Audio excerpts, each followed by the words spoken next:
Quisiera empezar con una anécdota histórica. Como ustedes saben, la Segunda Guerra Mundial empezó el 1 de septiembre de 1939 con la invasión alemana a Polonia. En ese momento era rector de la Universidad de Varsovia, Łukasiewicz, el famoso lógico polaco,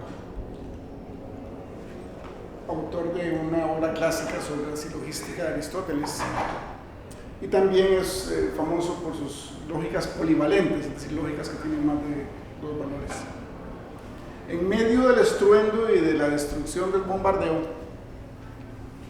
Łukasiewicz buscaba en su biblioteca desesperadamente un libro que necesitaba, no solamente porque lo estaba leyendo con gran interés, sino porque quería salvarlo de la destrucción. Y el libro era una obra de Boole, de George Boole. Curiosamente, Łukasiewicz huye de Polonia, va a Reino Unido y acaba en Irlanda, donde murió, en Dublín, que es también donde murió George Boole. ¿Por qué fue tan importante Boole en ese momento y lo es todavía?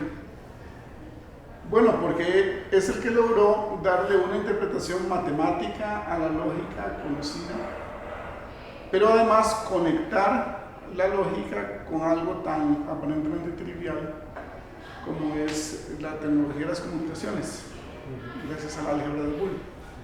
Y generalmente se le ubica en esa transición, digamos, entre la teoría y la práctica, o entre la matemática teórica y aplicada, o entre la lógica y los circuitos, que hizo posible todo lo que hoy tenemos, como son los aparatos que usa Oscar.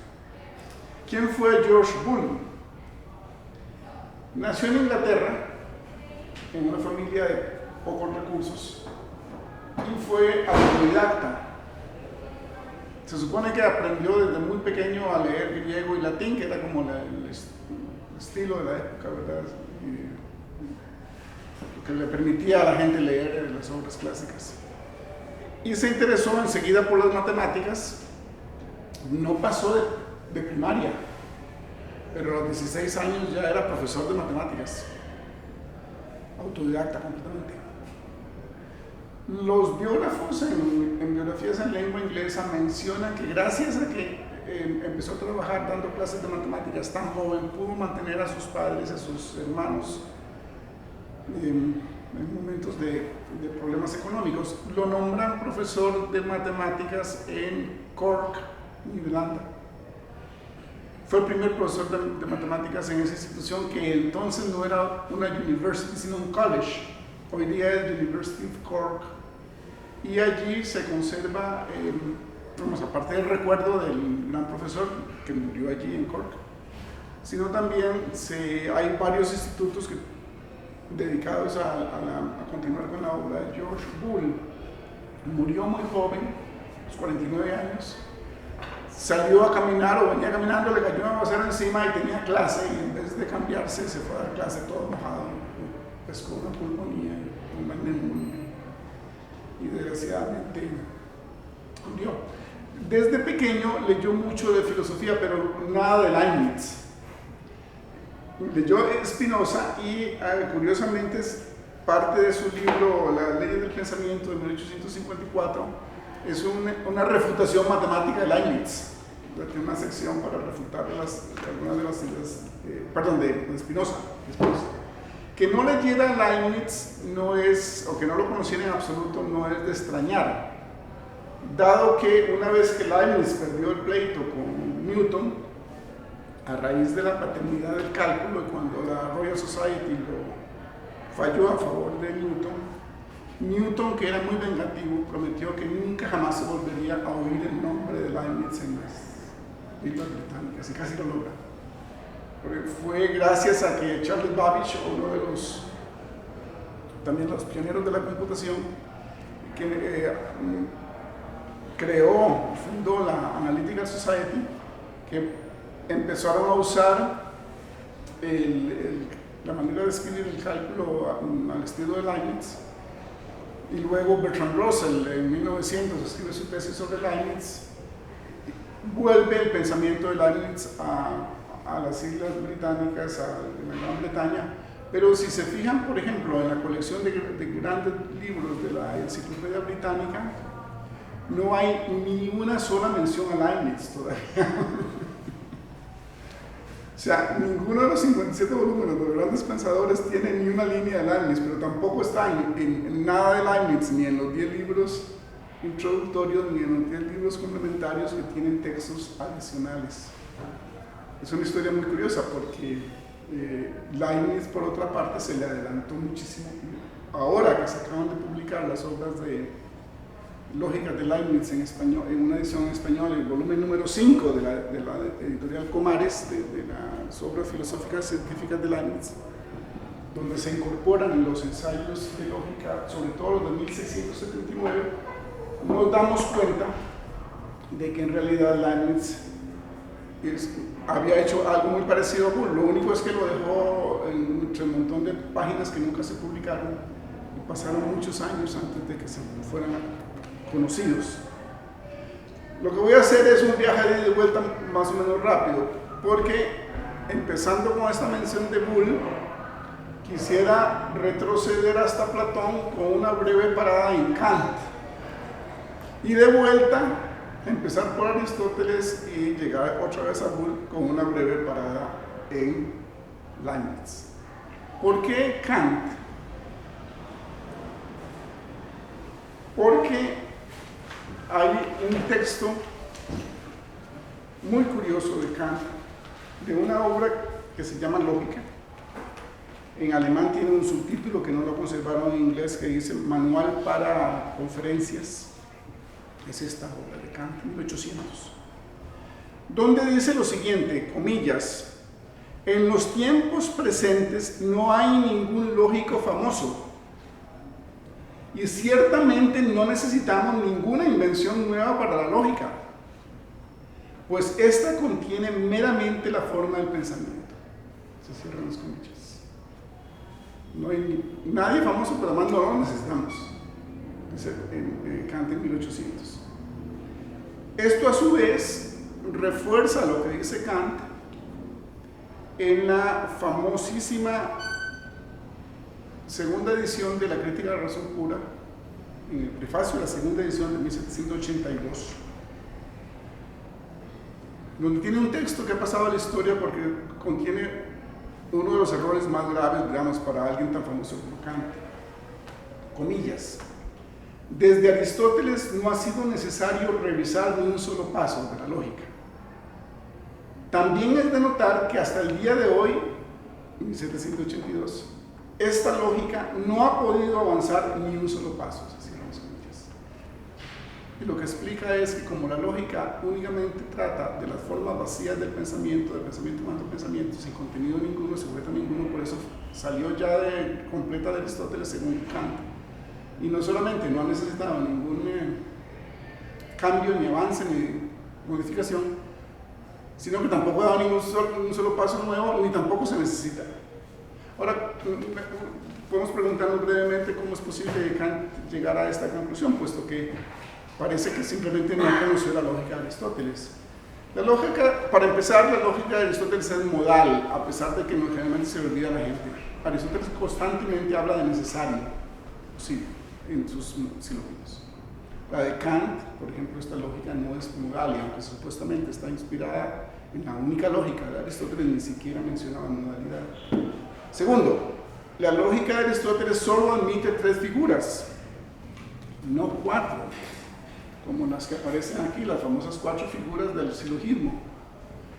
En Aristóteles solamente son posibles estas 3 por una razón muy sencilla, y es que el modelo de silogismo de Aristóteles es el bárbara de la primera figura, donde hay 3 proposiciones universales afirmativas, y es clarísimo y evidente que es válido. Entonces, por procedimientos de conversión de unas proposiciones en otras, Aristóteles busca traducir, transformar todos los silogismos en el bárbara, cosa que es imposible con la cuarta figura. Y efectivamente la cuarta figura es muy posterior, se suele atribuir a Galeno, aunque ahora dicen que no, que hay antecedentes antes de Galeno. En tercer lugar, y esto es muy importante porque se ha notado hace más recientemente, es que en realidad no hay una sola lógica de Aristóteles, sino dos. Porque en el primero de sus libros, Las Categorías, el modelo es el esquema sujeto-predicado. El sujeto ideal es el nombre propio, el individuo, Sócrates, ¿verdad? O Aristóteles, que corresponde a una sustancia individual. Y siguiendo la teoría de la predicación de Platón, el nombre propio solo puede ser nombre propio. Aunque le damos vuelta, sigue siendo nombre propio. Da igual decir Sócrates es sabio que sabio es Sócrates, pues Sócrates sigue siendo un sujeto, no puede ser más que sujeto. El nombre propio no puede ser nunca predicado. Y además el nombre propio no puede negarse, no hay negación del nombre propio, puesto que la negación de una proposición es o bien la negación del predicado o bien la negación de toda la proposición. No podemos negar el nombre propio que corresponde al sujeto. Eso es en las categorías, el modelo del sujeto predicado, donde el sujeto es nombre propio. Pero en los libros de los analíticos, su gran obra, la obra extraordinaria de Aristóteles, una obra muy difícil de entender cómo es que surge, una obra tan fuera de serie, tan extraordinaria, casi sin antecedentes. Allí, en cambio, el modelo es muy diferente, porque en los silogismos hay constantemente cambio de sujeto y predicado, y los nombres propios desaparecen. Lo que hay son clases, conjuntos, grupos. Hay pocos ejemplos, a Aristóteles no le gustaban mucho los ejemplos, pero lo que pone no es todos los seres humanos son mortales, Sócrates es ser humano, por consiguiente Sócrates es mortal, eso no. Lo que pone son conjuntos de animales, todos los animales que tienen garras, no tienen cuernos, los que tienen pezuñas con frecuencia tienen cuernos, y bueno, va haciendo combinaciones de conjuntos, de manera que en realidad hay dos enfoques en la lógica aristotélica. La lógica de Aristóteles, a su vez, sigue a Platón en un punto muy importante, y que parece se le olvidó a Kant. Y es que en el libro Fedón, en los párrafos 89 al 91 de Platón, es donde encontramos en Occidente la primera referencia a la lógica, donde Platón utiliza una analogía entre amigos y argumentos. Y por ahí del número 89, de la sección 89, empieza diciendo que así como sería un gravísimo error prescindir de las amistades porque algunos amigos nos han resultado desleales, así igual sería un gravísimo error prescindir de los argumentos porque algunos argumentos nos han engañado o nos han llevado a falsas conclusiones. Que lo que se necesita es un arte para distinguir entre los argumentos que llama verdaderos y falsos, o más bien diríamos válidos e inválidos en otra terminología, y eso es lo que se llama lógica. Esa es la lógica, dice Platón. De manera que en Platón y en Aristóteles hay una clara intención de que la lógica sea una teoría de la inferencia para distinguir entre validez e invalidez, o verdad y falsedad formal. Todavía al final de las obras de Aristóteles, las obras lógicas tal como están ordenadas hoy día en las refutaciones sofísticas o refutaciones de los sofistas, en las últimas líneas Aristóteles vuelve a hablar de desenmascarar a los que nos engañan, dice, mediante la lógica.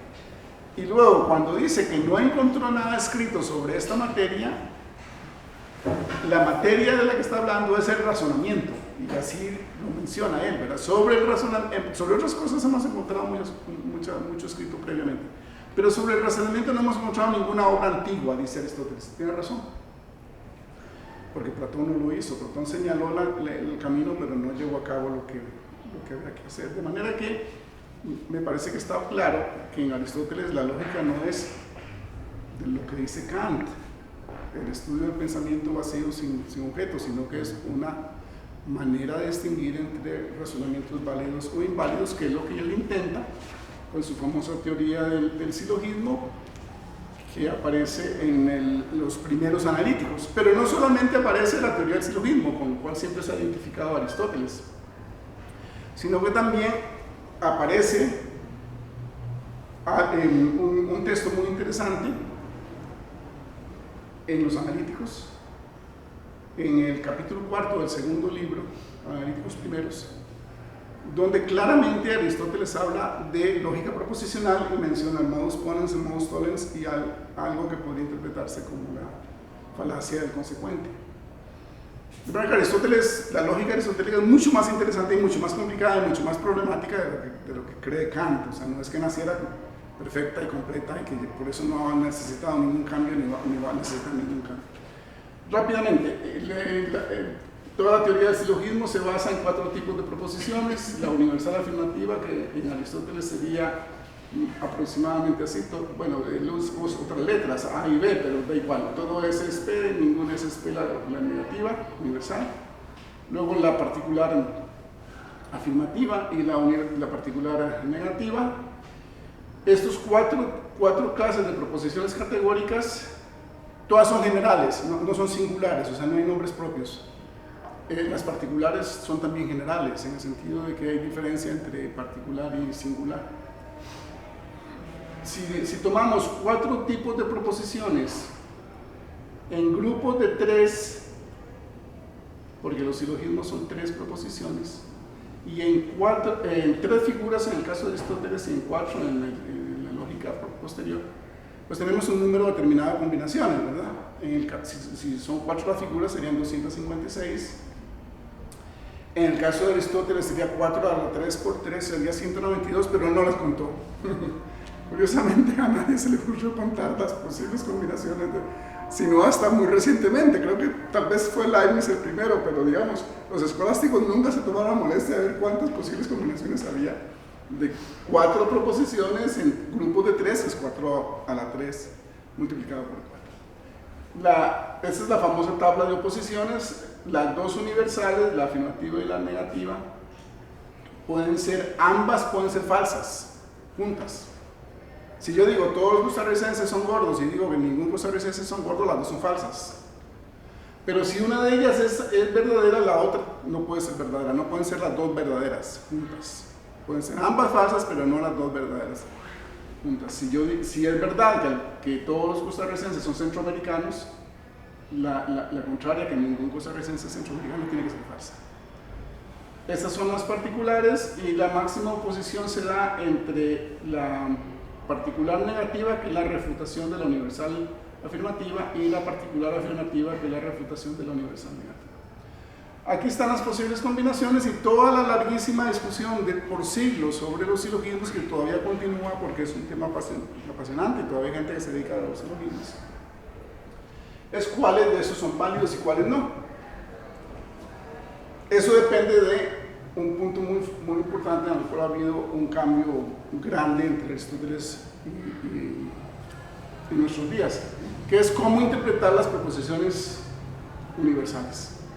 Si las proposiciones universales implican existencia o no. Si cuando hablamos de que todo es siempre estamos hablando de algo que existe, o si tenemos que prescindir de la existencia. En Aristóteles y en toda la tradición, incluso Leibniz, se presupone que estamos hablando de cosas existentes. Entonces hay formas silogísticas como el daraptive en la tercera figura, que aunque las premisas sean universales, la conclusión es particular y se consideró válido por siglos de siglos, aunque hoy día diríamos no es válido, a no ser que le añadamos otra premisa, que es existe aquello de lo que estamos hablando. Ese es un punto fundamental de discusión en la tradición aristotélica. Aristóteles y los escolásticos y toda la tradición sobre los silogismos ponen una serie de normas. Por ejemplo, de 2 proposiciones negativas no se concluye nada, de 2 proposiciones particulares tampoco se concluye nada. Y hay un principio general que dice que la conclusión siempre sigue la parte más débil. Si una de estas premisas es negativa, la conclusión ha de ser negativa, y si una es particular, la conclusión debe ser también particular. Pasaron los siglos y como estamos ahora de regreso hacia Bull, hagamos una parada en Leibniz, 1646 y 1716.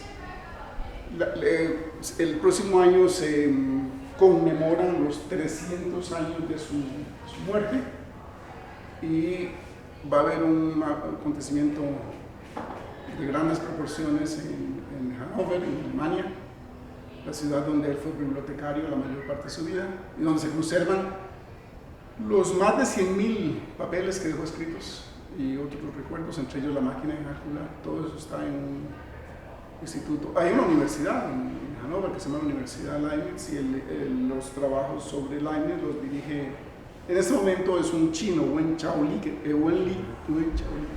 estuvo aquí en Costa Rica en el primer congreso iberoamericano sobre Leibniz que tuvimos en el año 2012. La red iberoamericana Leibniz, a la cual pertenecemos nosotros en Costa Rica, un grupo, y asocia, agrupa gente de España, Portugal y toda América Latina, ha tenido una participación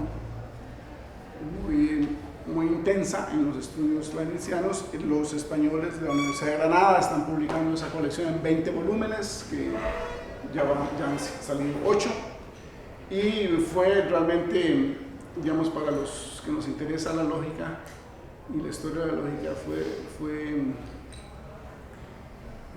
muy impresionante ver la edición de los ensayos por primera vez en español, después de tantos siglos. Algunos ensayos fascinantes porque claramente Leibniz se adelanta en un montón de puntos, pero por ejemplo aquí en la representación de las proposiciones universales, al representar la universal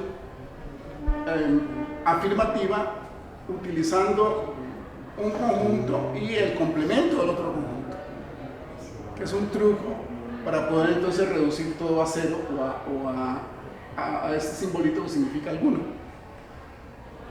De otra manera no podemos reducirlo a cero. Entonces si decimos todos los costarricenses son centroamericanos, eso es equivalente a decir que los costarricenses que no son centroamericanos son iguales a cero. Entonces las dos proposiciones universales las podemos reducir a cero y eso simplifica muchísimo los cálculos y la representación gráfica de los silogismos. Pero luego más adelante otro discípulo, un seguidor de Boole, que es Ben, además logra simplificar todo también poniendo ceros en todos los lados, haciendo, en vez de utilizar un simbolito para alguno, haciendo estas proposiciones, estas particulares, como diferentes a cero. Entonces ya, digamos, se va simplificando. La lógica no es para pensar más, sino para pensar mejor.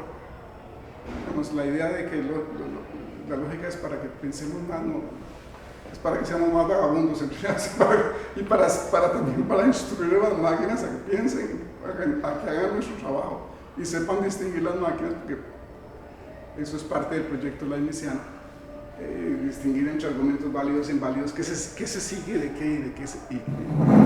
Un poquito más sobre Leibniz, porque es fascinante. Primero, el proyecto. Leibniz tiene claro que para desarrollar la lógica se necesitan dos cosas: un vocabulario sin ambigüedad, lo más preciso posible, y segundo, un cálculo. El vocabulario obviamente es algo más que vocabulario, es un lenguaje, tiene que tener reglas, y Leibniz pasó durante toda su vida tratando de crear un lenguaje que fuera perfecto, a veces incluso transparente, que no se necesitara ni siquiera un diccionario para entenderlo, como por ejemplo no entendemos las caricaturas aunque no tengan texto, ¿verdad? Él creía que se podía lograr un idioma, en algún momento lo pensó, tan transparente que ni siquiera fuera necesario aprenderlo, pero claro, nunca lo logró tampoco, pero en todo caso sus proyectos de lenguaje incluían siempre, sus proyectos de renovación de la lógica incluían siempre un lenguaje y un cálculo. Segundo punto muy importante en Leibniz, que luego lo encontramos en Boole, es la ampliación del álgebra, la ampliación de qué es lo que significa el álgebra. Hasta entonces, y todavía después de Leibniz, hasta el siglo XIX, álgebra eran letras para representar números, ¿verdad? De manera que si teníamos, como en secundaria, que si tenemos, por ejemplo, que A más B es igual a B más A, lo entenderíamos como 2 más 4 es igual a 4 más 2, ¿verdad? Tendemos a poner números en las letras. Ya en Leibniz existe la idea de que en realidad no se tiene por qué limitar a números, podría ser cualquier operación, por ejemplo, que sea conmutativa.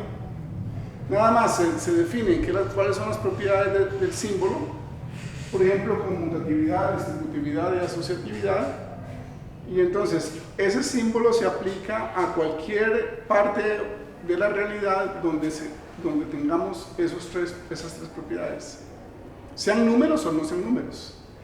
A más B igual a B más A puede ser, por ejemplo, una relación. Si yo estoy cerca de la mesa, donde el más representaría estar cerca de, eso es también conmutativo porque la mesa está cerca de mí. Entonces, A más B igual a B más A podría significar estoy cerca de la mesa y es igual a que la mesa está cerca de mí, ¿no es cierto? Entonces, la ampliación de la noción de álgebra es muy importante. En Leibniz también existe la idea del principio general de que pensar es calcular y que todo se puede reducir a números y todos los números se pueden reducir a solo dos, que es el 0 y el 1. La historia es interesantísima porque es a propósito de los chinos. Leibniz tenía una enorme admiración por China y un contacto constante con los misioneros en China, y entonces le mandaron el famoso I Ching, los hexagramas del I Ching, y él se dio cuenta de que era una manera de contar utilizando nada más ceros y unos, de tal manera que se puede construir. Cualquier número se puede reducir, como lo hacen las computadoras, a ceros y unos. Y no solamente cualquier número, sino cualquier noción. Eso está en Leibniz. También es muy importante que ya en Leibniz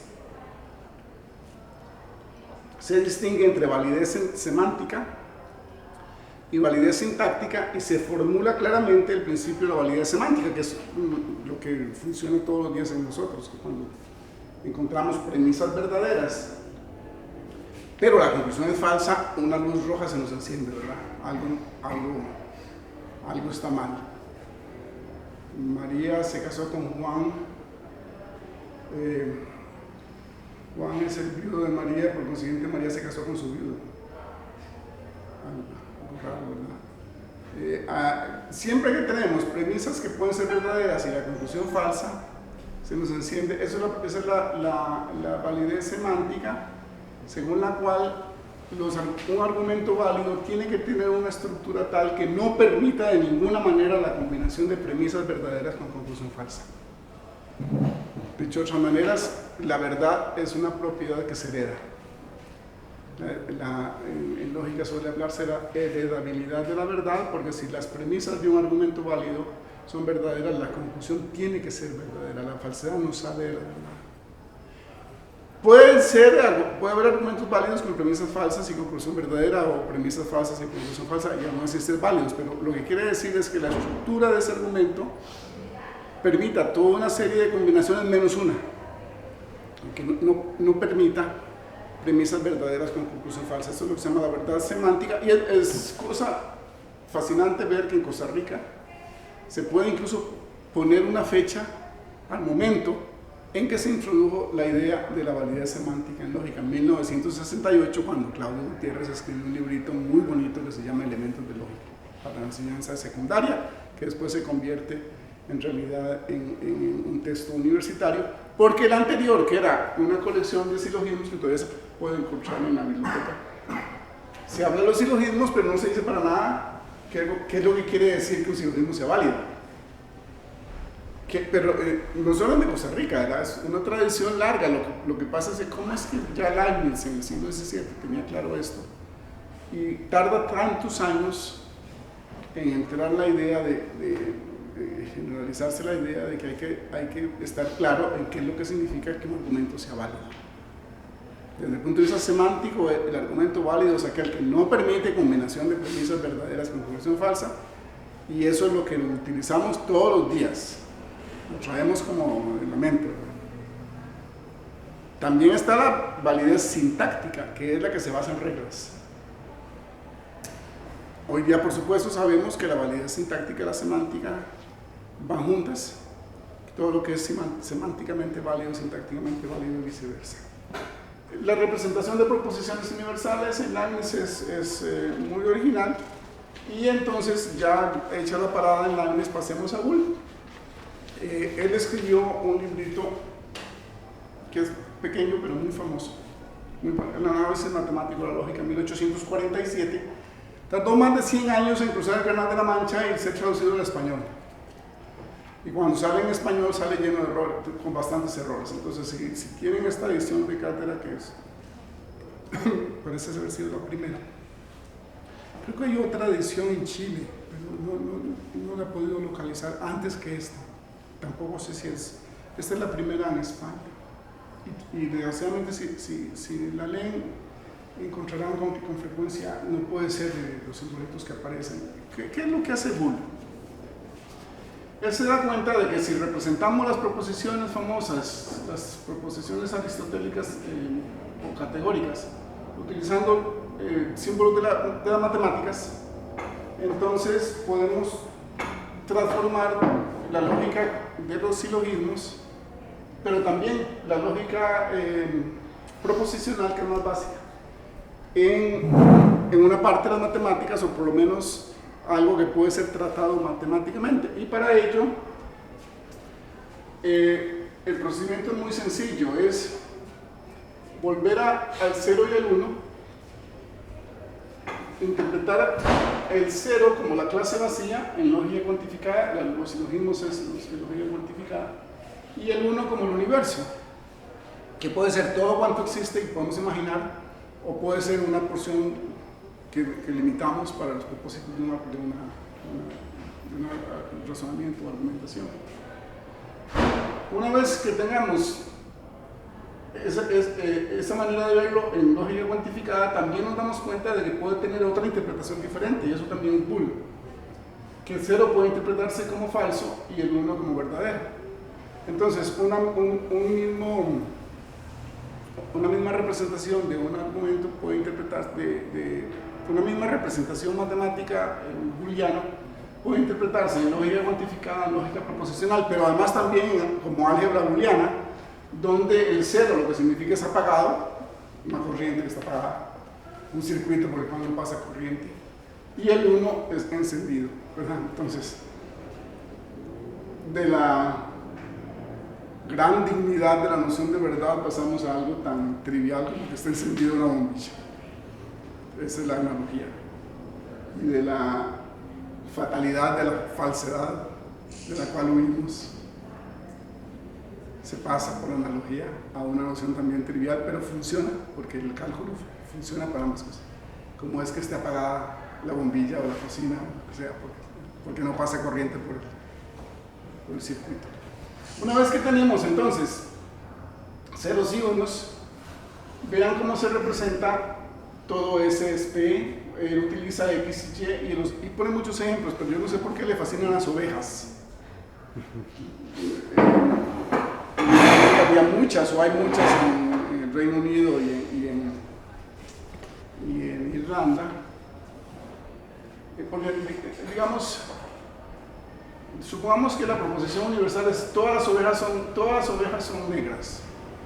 Es falso, pero algo más sencillo, todas las ovejas son herbívoras, ¿verdad? Entonces, X sería ovejas y Y herbívoras, pero 1 menos Y es el complemento, es lo contrario, es el universo menos ese conjunto, esa clase. Entonces, eso se vería ovejas no herbívoras igual a 0, no hay ninguna. Costarricenses no centroamericanos igual a 0, que es lo mismo que decir todos los costarricenses son centroamericanos.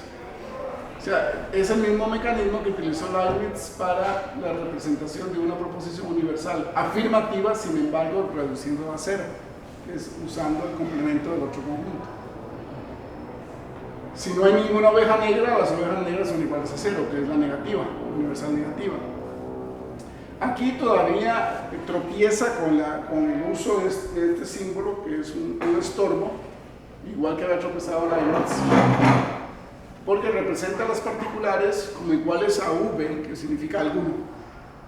Eso le obliga a estar advirtiendo de que por el hecho de que eso sea igual a V y eso sea igual a V, no quiere decir que eso sea igual a esto, pues un principio muy básico de lógica es que dos cosas iguales en la tercera son iguales entre sí.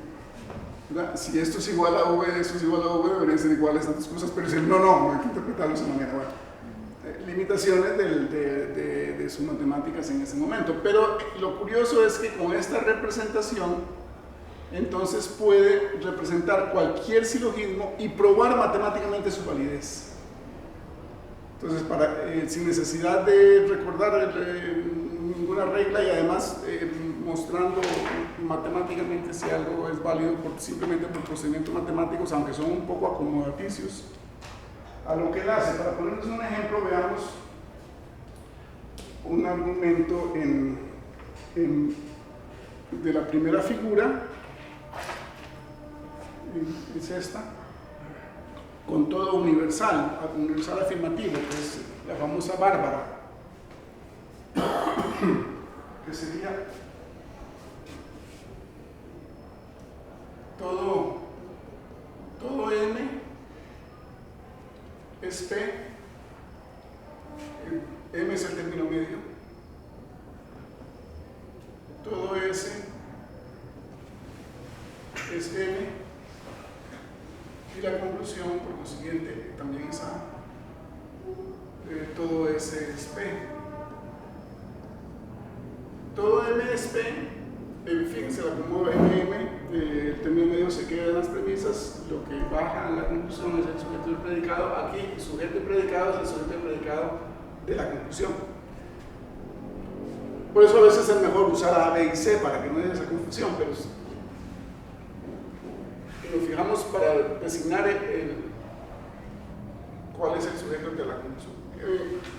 La primera premisa nos quedaría así: x 1 menos y igual a 0. La segunda, z 1 menos x igual a 0. Y la conclusión sería z 1 menos y igual a 0. Si todos los costarricenses son centroamericanos y todos los alajuelenses son costarricenses, entonces todos los alajuelenses son centroamericanos, los costarricenses no centroamericanos son iguales a 0, los alajuelenses no costarricenses son iguales a 0, no hay ninguno por defecto, porque eso es lo que dice la premisa. Por consiguiente, los alajuelenses no centroamericanos son iguales a 0. ¿Por qué es válido? Bueno, pues según Bull, aquí tenemos x y aquí abajo en la segunda premisa lo contrario, la negación. Entonces esto nos permite tachar. Y lo que nos queda es la z de aquí y el 1 menos y igual a 0.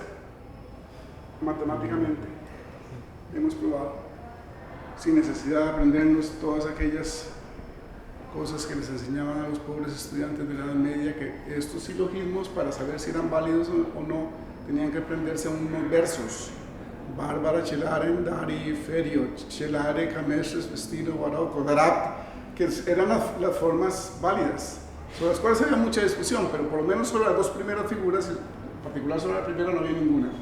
Bárbara, celare, dari, ferio, esos eran los. La Bárbara es 3A. Celare es E-A-E, Dari es A-I-I y Ferio es E-I-O. Entonces, ¿recordaban eso? El profesor les decía, bueno, ¿ese silogismo es válido o no? Tenían que acomodar a ver si era Bárbara o era Ferio o era Freciso Moro. Pero también sabemos que eso se puede interpretar como lógica proposicional. Y entonces el asunto es muy interesante porque de repente tiene otra aplicación también, que sería si en vez de pensar en silogismos, pensamos en algo más básico, que es las proposiciones comunes y corrientes no cuantificadas. Entonces, este símbolo X, 1 menos Y igual a 0, equivale a la tabla de verdad de lo que conocemos como condicional. En el condicional, si P entonces Q, si hoy es miércoles, entonces mañana es jueves, por ejemplo. En el condicional tradicional, solo hay un caso en que esto sea falso, que es cuando P es verdadero y Q es falso. El antecedente verdadero y el consecuente falso, entonces es falso. Puesto con numeritos, cuando P es 1 y Q es 0, el valor de esto es 0. Boole se da cuenta de que esto lo podemos interpretar de la siguiente forma. Él no utiliza P y Q, sino siempre X, Y, Z, los conjuntos. Los casos en que X es verdadero y Y es falso son iguales a 0. Los casos en que el antecedente es verdadero y el consecuente es falso son iguales a 0. Entonces eso se interpreta también de otra forma, en lógica proposicional, como el condicional. Y si le ponemos más premisas, entonces podríamos decir, bueno, no se da ningún X, no puede darse el caso de que X sea verdadero y Y falso, porque eso es igual a 0. Digamos en segundo término que X es igual a 1, o sea que X es verdadero, y por consiguiente, si X es verdadero, Y es verdadero también, Y igual a 1. Y eso se llama, si P entonces Q, es así que P por consiguiente Q, modus ponens. Y el modus ponens él lo prueba muy sencillo. Si X es igual a 1, o sea, X es verdadero, quitamos la X aquí, ponemos 1, y por simple álgebra, 1 por este paréntesis, nos queda 1 menos Y igual a 0, Y igual a 1. Nada más recuerden el álgebra elemental de secundaria. Al revés, si del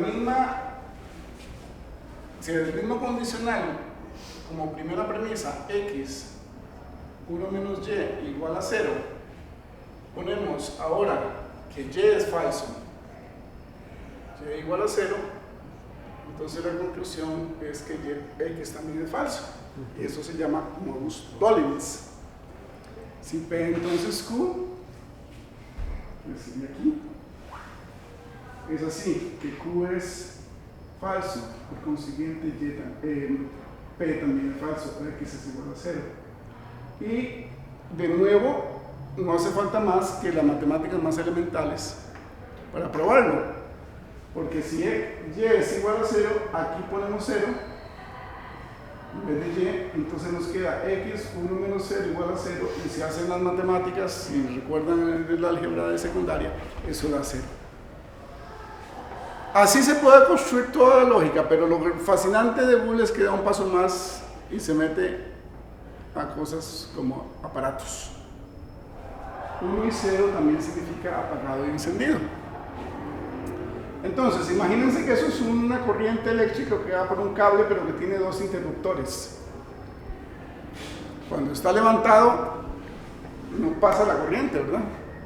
Para ponerlo gráficamente, no es que los interruptores sean así, pero digamos, lo que quiere decir es que está levantado. Eso quiere decir no P, digamos, lo contrario, sería falso o apagado. Entonces, aquí no se va a encender esa bombilla, pues no le llega corriente. ¿Cómo hacemos para que le llegue la corriente? Tiene que estar abajo todos los interruptores que tengamos, uno o los que sean, ¿verdad? Y eso es lo que se llama conjunción. La tabla verdad de la conjunción en lógica exige que si yo tengo P y Q para que sea verdadero P y Q, tiene que ser verdadero tanto P como Q. Para que la bombilla esté encendida, tiene que estar encendido, o en este caso bajo, conectado, todos los interruptores que haya. Pueden ser uno, pueden ser 1000.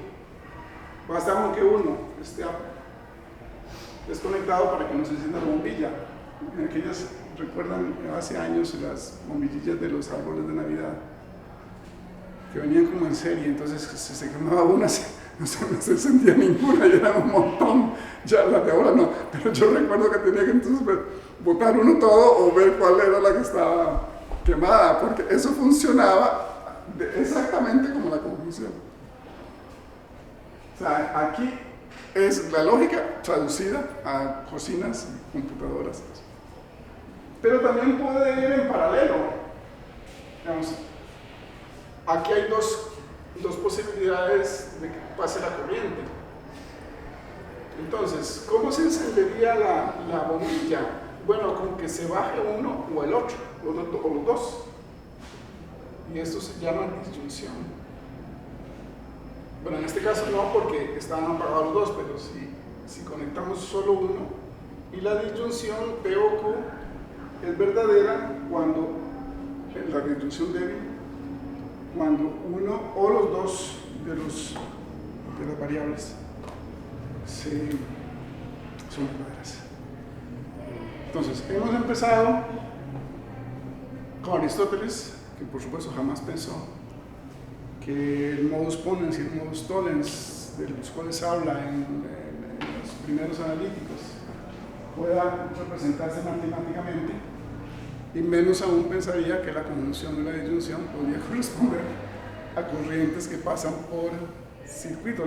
Lo curioso es que entonces la lógica la que se llama álgebra booleana es lo que permite diseñar circuitos donde quiera que haya corrientes que pasan, y a veces hay un montón de complicaciones, y entonces para simplificarlos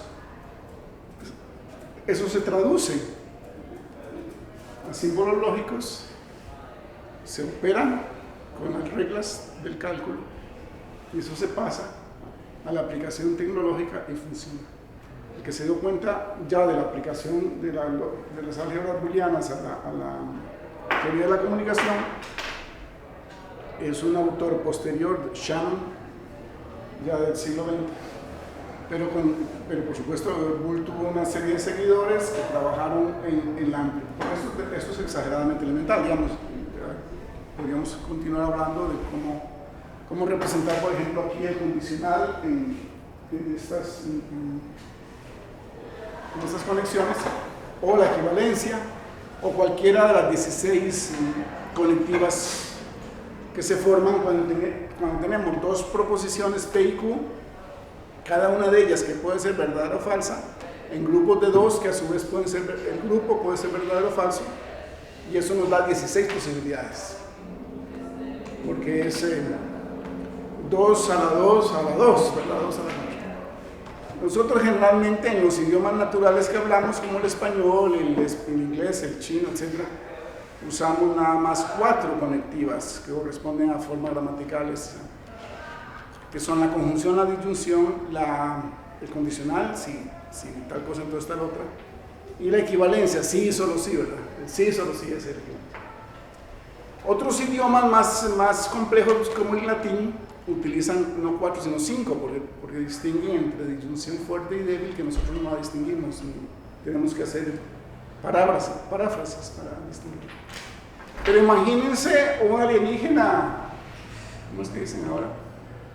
Los extraterrestres alienígenas ancestrales, que tienen un cerebro que funciona no con 4 conectivas como nosotros comunes y corrientes, ni 5 como funcionaría un romano, sino con 16, y se encuentra con nosotros pobres criaturas que en nuestro lenguaje solo distinguimos 4 conectivas, y ellos distinguen 16. Qué pobreza tan asombrosa de estos individuos.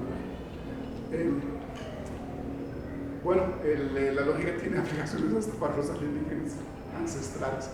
Y aquí termino para no aburrirlos. Tal vez una preguntilla, pero no me salía del tema y tal vez no sería... Adelante. Es que sí, yo oigo que la gente dice que John von Neumann fue el inventor de la computadora. ¿Por qué?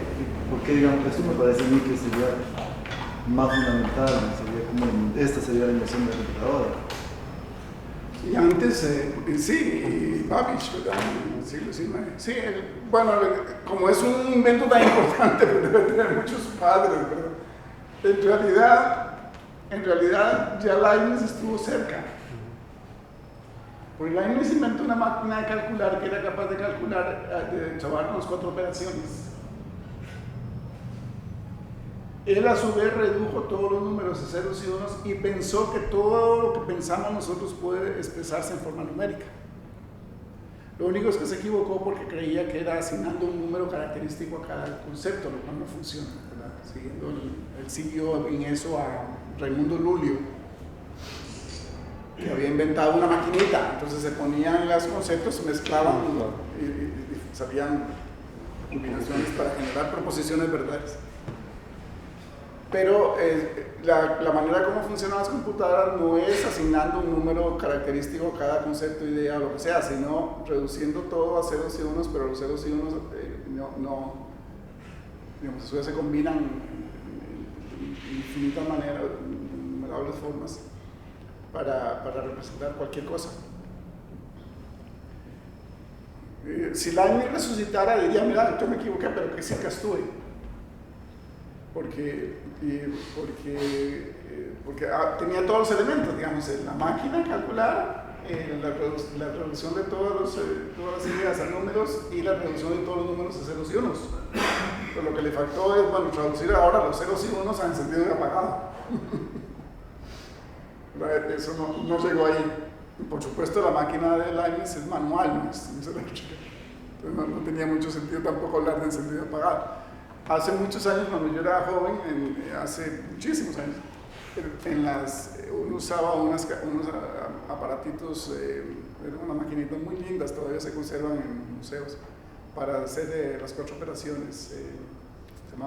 Era de una marca sueca, fácil. Tenía giraba una pieza rotatoria.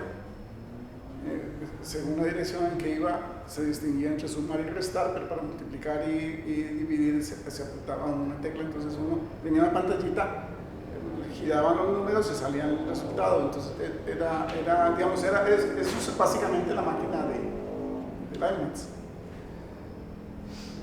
Se atribuye a von Neumann, pero yo creo que hay mucha gente, porque digamos, el papel de Shannon en teoría de la comunicación es también fundamental. O sea, él creó el famoso esquema de lo que ocurre, que es aplicable a todas las comunicaciones, toda forma de comunicación, que también no solamente entre personas, sino entre máquinas, entre una máquina y una persona, o entre una máquina y otra máquina.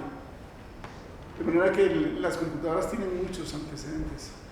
Se juntan un montón de ideas para generar los ordenadores que llaman. Yo no sé cuán arriesgado puede ser esto, pero me pregunto si usted encuentra entre Boole y Frege algún tipo de conexión. Gracias por la pregunta, porque yo no mencioné para nada a Frege. Frege sí conoció a Leibniz, leyó a Leibniz, y lo menciona en el Begriffsschrift. Frege es el primero que no usa símbolos tomados de las matemáticas para representar esto que estamos representando aquí. Él lo que hace es, usa una rayita para la afirmación, para afirmar, otra raya horizontal para el contenido de una proposición. Aquí está la proposición, y si queremos negarla le ponemos una pelucita aquí, y si queremos representar el condicional, entonces lo que hacemos es esto. Si A, entonces B se escribe así. Y si queremos ponerle más antecedentes, si C, entonces A, entonces B. Y si queremos negarlo, que podemos negar aquí o aquí o aquí. Eso es típico de Frege, y Frege es el gran lógico del siglo XIX, Su Begriffsschrift de 1867 es la primera gran obra realmente comparable con los analíticos de Aristóteles. Pero ahí el enfoque es diferente, porque en Frege es más bien al revés. Ya no son las matemáticas que engloban a la lógica como hacen como en Boole, donde la lógica es la parte de las matemáticas que trata en donde se aplica la ley del índice en Boole, que es ceros y unos. Si tenemos ceros y unos, entonces x a la n es igual a x. Y para Boole eso sería la lógica. Para Frege al revés, para Frege las matemáticas quedan subordinadas a la lógica. Y es una discusión que sigue hasta nuestros días. Si usted abre, por ejemplo, el libro de lógica matemática, los libros de lógica matemática escritos por matemáticos, como de Monk, generalmente lo que dicen es que la lógica es parte de las matemáticas porque la lógica es una función recursiva donde de lo que se trata es de resolver si algo es válido o inválido, verdadero o falso, verdadero formalmente o falso formalmente, y eso se resuelve por algoritmos de aplicación recursiva, es decir, hay un algoritmo que se aplica a todos los casos parecidos y se va construyendo siempre es posible saber si algo es verdadero o falso, excepto la lógica modal, que no es extensional. Entonces la lógica, mientras sea extensional, es parte de las matemáticas y se estudia como unas funciones recursivas, eso es Monk. Pero si ve por ejemplo, el libro clásico de Carl Boyer sobre la historia del cálculo, al final, en las últimas líneas, él discute sobre qué son las matemáticas. Y nos dice que las matemáticas es la lógica simbólica de todas las relaciones posibles. Entonces, más bien ahí, la noción de lógica es más amplia, ¿verdad? Porque uno puede pensar, bueno, si la lógica es parte de las matemáticas, ¿qué le ocurre al resto de las matemáticas? No son lógicas, ¿no? Pero por otra parte, si uno dice, bueno, si las matemáticas, si la lógica está por encima de las matemáticas, entonces hay algo que se escapa de las matemáticas. Bueno, hay gente que diría que no, nada se escapa de las matemáticas. Hasta el lenguaje natural se puede reducir a la forma de las matemáticas, que es la posición por ejemplo, de Montague. Y creo que prácticamente todo se puede, hasta, bueno, la música no digamos, la música en la media parte de la aritmética, está conectada con la aritmética. O sea, la noción de números es tan amplia y las nociones de matemáticas son tan amplias que están por todas partes. Déjenme volver a la frase de Kant, porque es que esa frase es tan impresionante. En los tiempos presentes no hay ningún lógico famoso, 1800, y ciertamente no necesitamos ninguna invención nueva para la lógica, pues esta contiene meramente la forma del entendimiento. En ese momento, en 1800, Bernard Bolzano, el gran matemático checo, seguidor de Leibniz, tenía 19 años y pronto saldría de su pluma una novedosa teoría de los modelos de formas sentenciales que le permitiría definir con más precisión las nociones lógicas básicas. En 1800, William Hamilton tenía 12 años, era muy joven, otro gran lógico del siglo XIX, por lo que podemos suponer que aún no había pensado en la cuantificación del predicado que aparece en su libro Lectures on Logic en 1861. 2 años después de la muerte de Kant, que murió en 1804, nació Augustus de Morgan, cuyas obras First Notions of Logic y Formal Logic claramente se inscriben en la revolución que dio como figura señera a George Boole. El siglo XIX, en el que Kant no quería ninguna invención para la lógica, porque no la quiere, dice, ciertamente no lo necesitamos. Llegará a conocer al que muchos consideran el más grande lógico desde Aristóteles, que es Frege. En eso yo creo que todos están de acuerdo. O sea, Frege es una figura tan absolutamente fuera de serie que culmina la revolución, que empieza con Boole, culmina en una figura mucho más interesante. Pero los méritos de Boole son son indudables. Yo creo que aquí podemos parar. Un aviso. El 11 de noviembre vamos a tener aquí mismo una conferencia sobre la teoría de la relatividad general de Einstein. Nos la dará el doctor Max Chávez, que él es físico y muy amablemente se ha ofrecido a darnos.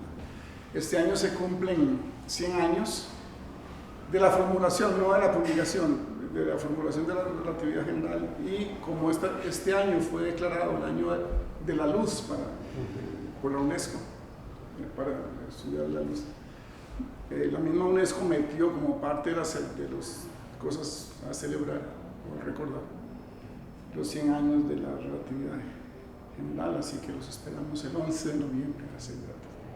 Muchas gracias.